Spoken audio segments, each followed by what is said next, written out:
Welcome back to steno study. दोस्तों ये dictation 2 है। प्रतिलेखन संख्या 3 और 4 रहेगा। ठीक है, स्पीड रहेगी 100 वर्ड पर मिनट की। आपको ध्यान से लिखना है। डिक्टेशन स्टार्ट होगी 5 सेकंड के बाद। स्टार्ट। आइए आज हम अपने विचारों को उस दिन तक ले जाएं जब हमने गणराज्य की घोषणा की थी। अपनी विकास की योजनाओं के संबंध में हमने वास्तव में काफ़ी प्रगति की है, परंतु क्या हम भारत के सब नागरिकों को दरिद्रता, अभाव तथा कष्ट से मुक्त करा पाए हैं?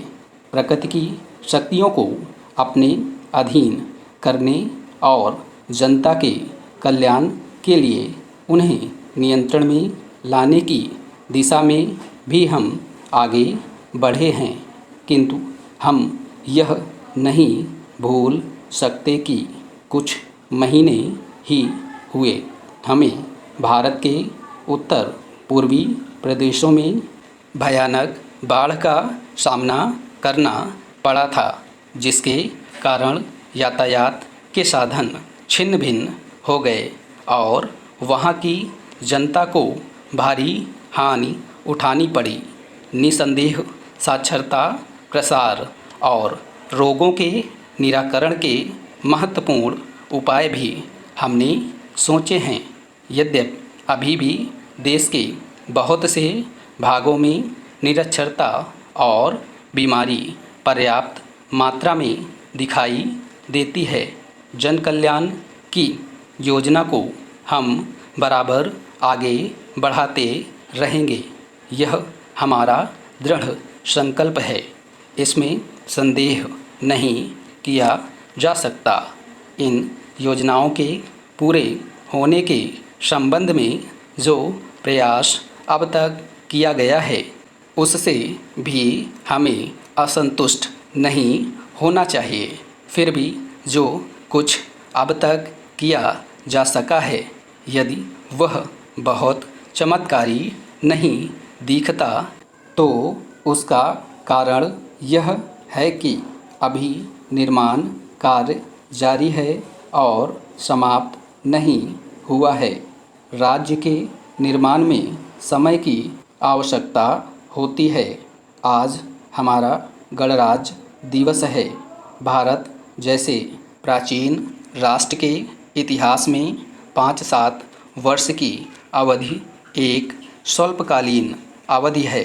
आइए अब हम विगत वर्ष की घटनाओं पर नज़र डालें और यह देखें कि विकास के कार्यों और निर्माण योजनाओं की दिशा में हम कहां तक आगे बढ़ सके हैं।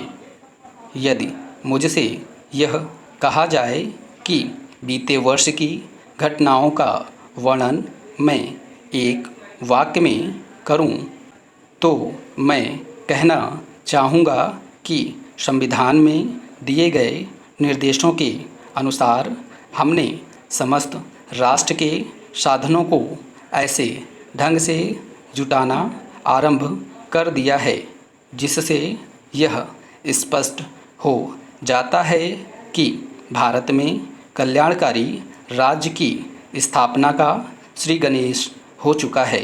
पिछले वर्षों में हमने जो संकल्प और दावे किए थे, अब वे मूर्तिमान होने लगे हैं। इसलिए अब यह समझना कठिन नहीं है कि राष्ट्र किधर जा रहा है और आगामी 10 या 15 वर्षों में हम किस स्थिति में होंगे। महान नदी घाटी योजनाओं पर कार्य बराबर जारी है।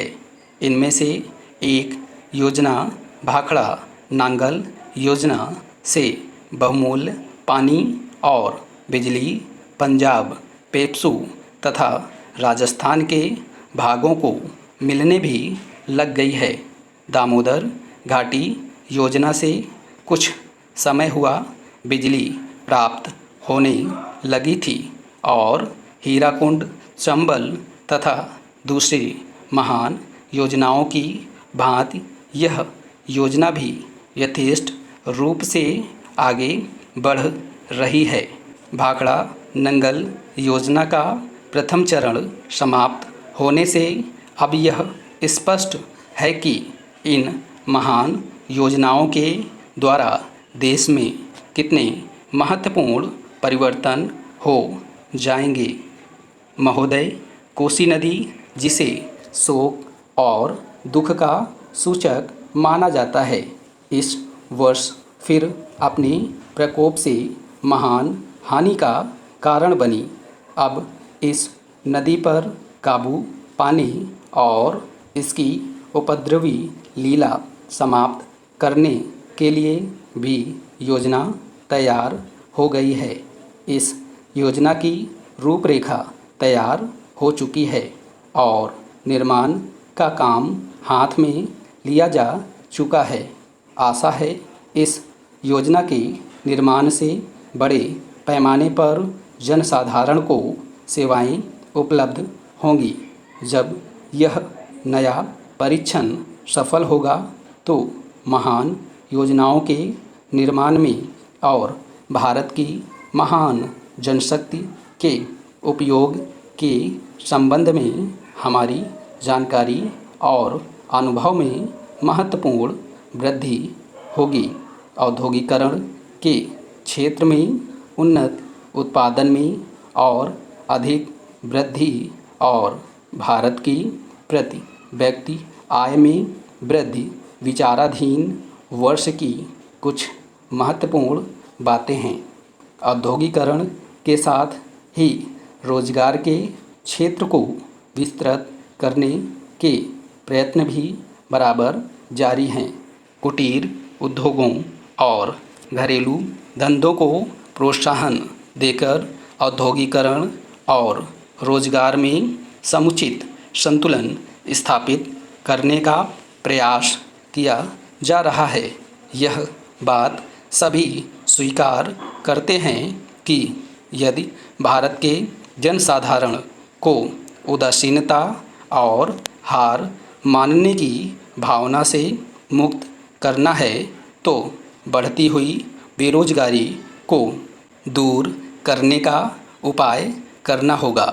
इस दिशा में घरेलू उद्योग धंधे बहुत से लोगों को आंशिक या पूर्ण उपयोगी काम देकर इस समस्या का बहुत कुछ समाधान कर सकते हैं।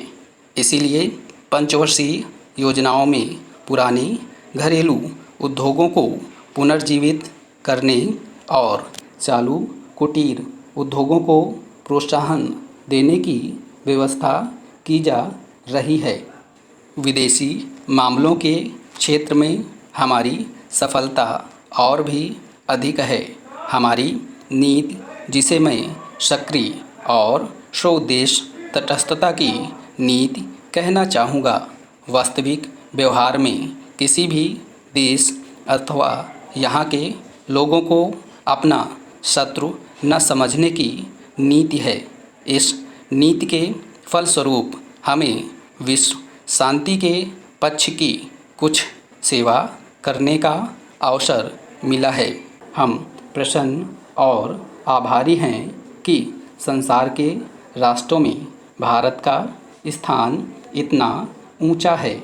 इंडोचीन निरीक्षण और नियंत्रण अंतर्राष्ट्रीय आयोग की अध्यक्षता हमने स्वेच्छा से स्वीकार की है और हमारे नागरिक यथासाध्य उस देश में शांतिपूर्ण निर्वाचन संबंधी समस्याओं का सामना कर रहे हैं। हम सभी राष्ट्रीय अथवा अंतर्राष्ट्रीय समस्याओं का निपटारा शांतिपूर्ण ढंग से चाहते हैं। मुझे बहुत प्रसन्नता है कि भारत में फ्रांसीसी बस्तियों की समस्या शांति और सद्भावना के वातावरण में सुलझ सकी हैं। शांतिपूर्ण प्रणाली की सफलता का वह एक महत्वपूर्ण उदाहरण है। दुर्भाग्य से भारत में पुर्तगाली बस्तियों की ऐसी ही समस्या को सुलझाने की दिशा में प्रगति नहीं की जा सकी। मैं आशा करता हूँ कि पुर्तगाल इन बस्तियों में रहने वाले लोगों के स्वाधीनता के अधिकार को स्वीकार करेगा और फ्रांस और ब्रिटेन की सरकारों का अनुसरण करेगा। जैसे ही यह वर्ष समाप्त हो रहा है, हम अपने सबसे निकट के पड़ोसी पाकिस्तान के साथ अपने संबंधों में अपनी सुखद परिवर्तन देखते हैं। पाकिस्तान के लिए हमारे हृदय में सदैव से पूर्ण सद्भावना और शुभकामनाएं हैं। स्टॉप।